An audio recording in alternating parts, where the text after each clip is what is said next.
Hello WhatsApp guys, আশা করি সকলেই ভালো আছেন।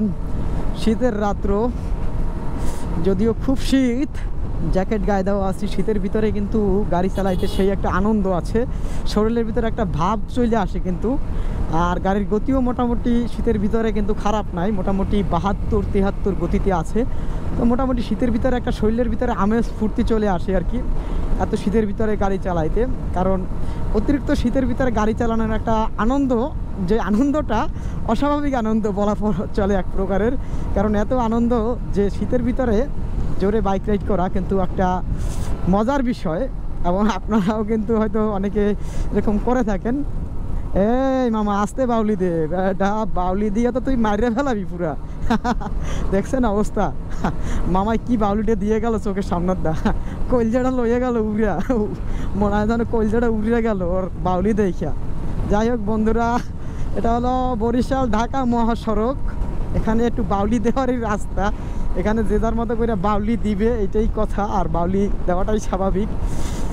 আমরা বাউলি না দেই, আমাদের বাউলি দেওয়া আসলে মানায় না। আমরা বাউলি বাইকার না, আমরা হইলাম সোজা বাইকার, একদম সোজা চালাবো, কোনো ধরনের ডাইনে পিছনে বামে নাই, সোজাসুজি আর কি। এবং রাস্তা ফাঁকা, ফাঁকা রাস্তায় গোল দিতে হবে 100-তে 100, গতি গাড়ির 100 থাকতেই হবে, না থাকলে নয়, এরকম একটা অবস্থা।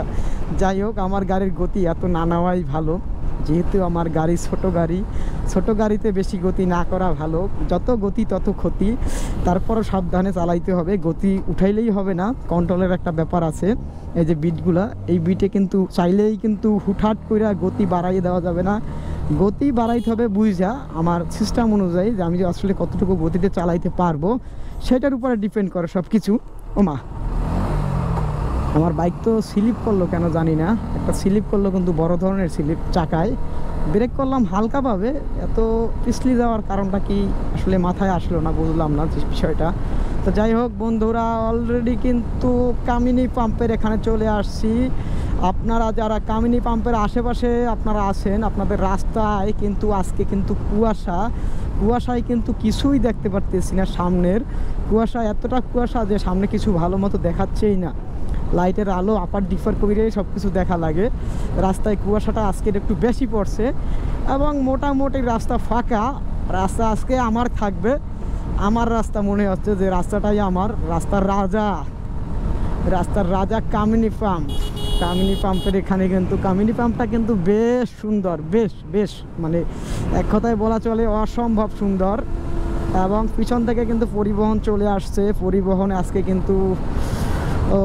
পরিবহন আজকে চালাবে পুরা তাঙ্কু ফাঙ্কু। মামা শ্যামলি, কাম করলাক তুমি কি? আরে মামা শ্যামলি, কি কাম কইরা গেলা? উঠে গেলা চালাইয়া তুমি, যাক উঠে গেছো, ভালো করছো, উঠে যাও। এই যা কাপসি বাইকার টাইকার একজন রে পাই না, কাপসি বাইকার পাইলে একটু রেস দিতাম, কারণ রাত্রবেলা একটা রেস দেওয়ার একটা মজাই আলাদা।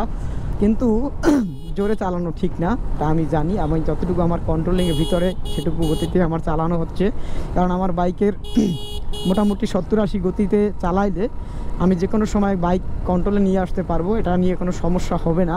বা 100 গতির ভিতরে থাকলেও কন্ট্রোলে নেওয়া যাবে, কিন্তু তারপরও সাবধান, কারণ কন্ট্রোলে নেওয়া যাবে মামা, এটা সবই ঠিক আছে, কিন্তু যদি রাস্তা খারাপ হয়, যদি রাস্তার উপর দিয়ে পাথর ফেলানো থাকে, তাহলে আসলে গাড়িতে কিন্তু আমার সাথে গাড়ি কিন্তু বেইমানি করবে। কারণ গাড়ি বেইমানি না করলেও মানে রোড বেইমানি করবে, কারণ রোডের যে পাথরগুলো কিন্তু রাস্তার উপরে থাকলে আপনার যে কোনো সময় আপনার গাড়ি স্লিপ করে পড়ে যাওয়ার সম্ভাবনা থাকে।